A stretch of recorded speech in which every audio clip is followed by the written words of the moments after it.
텍스트 레프레젠테이션 중에서 디스트리뷰티드 레프레젠테이션에 대해서 설명하도록 하겠습니다.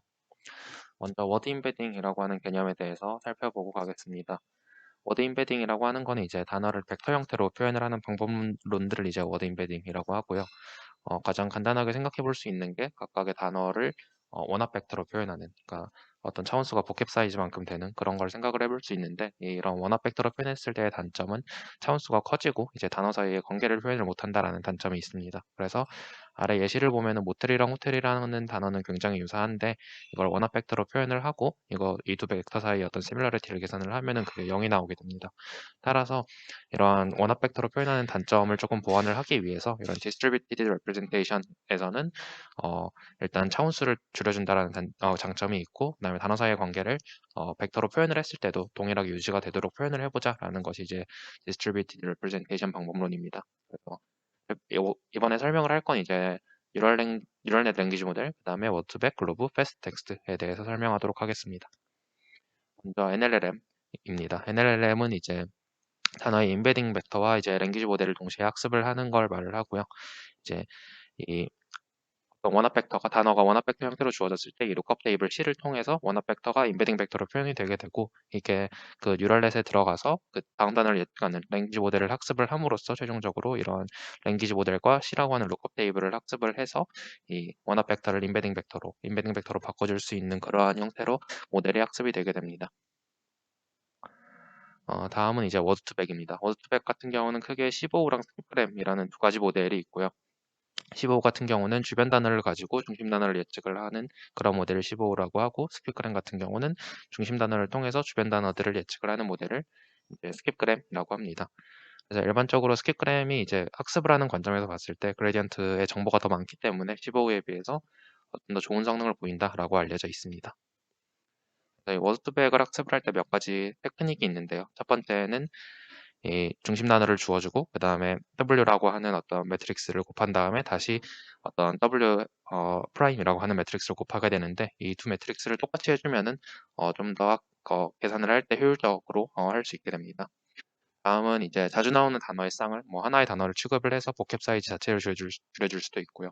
그다음에 자주 나오는 단어들 같은 경우는 이제 학습에 반영이 그 학습에 누락될 확률을 조금 높여줌으로써 좀 더 효율적으로 학습을 할 수 있게 됩니다. 다음은 이제 네거티브 샘플링이라고 하는 건데, 어떤 소프트맥스 같은 걸 계산을 할 때 이제 복합 사이즈가 크다 보니까 너무 계산량이 많이 소요가 돼서 이제 전체 단어에 대해서 업데이트를 하는 게 아니라 일부 단어만 샘플링을 해서 업데이트를 하면은 좀 더 효율적으로 학습을 진행을 할 수 있게 됩니다.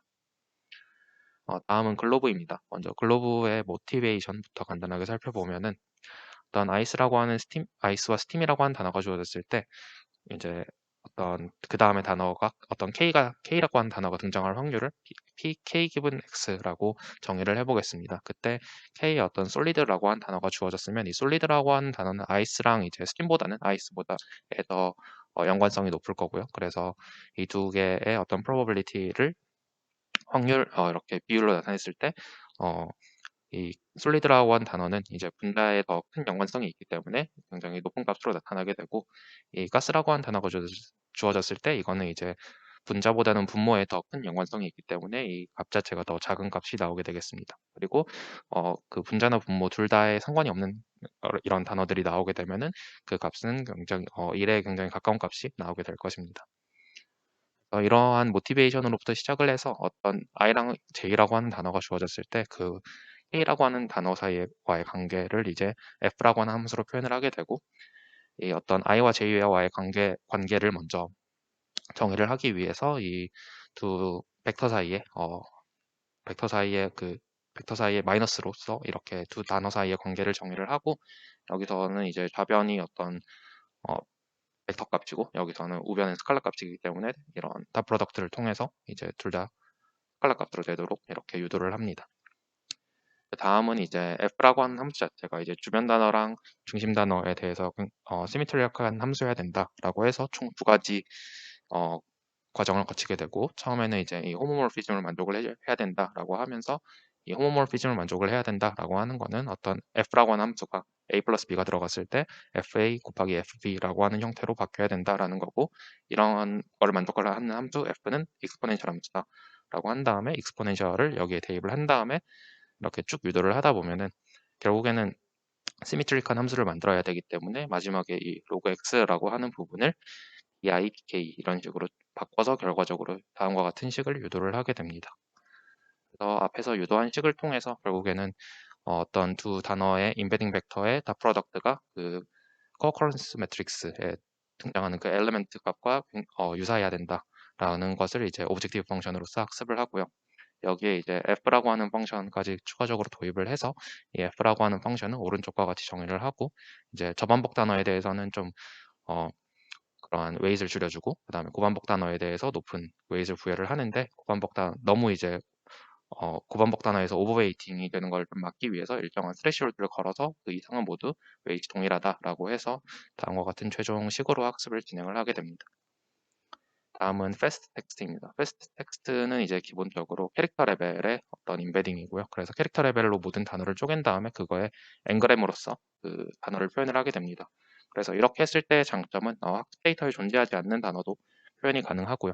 캐릭터 레벨로까지 임베딩을 나누기 때문에 그 다음에 학습 데이터가 부족한 단어에 대해서도 좀 더 기존의 방법론들에 비해서 좋은 임베딩을 학습할 수 있다라는 장점이 있습니다. 다음은 이제 앞에서는 이제 뭐 단어 단위로 좀 임베딩을 했었다라고 한다면은 굳이 단어 단위로 임베딩을 수행을 하지 않더라도 문장이나 문서 단위로도 임베딩이 가능하다라는 것을 알 수 있습니다.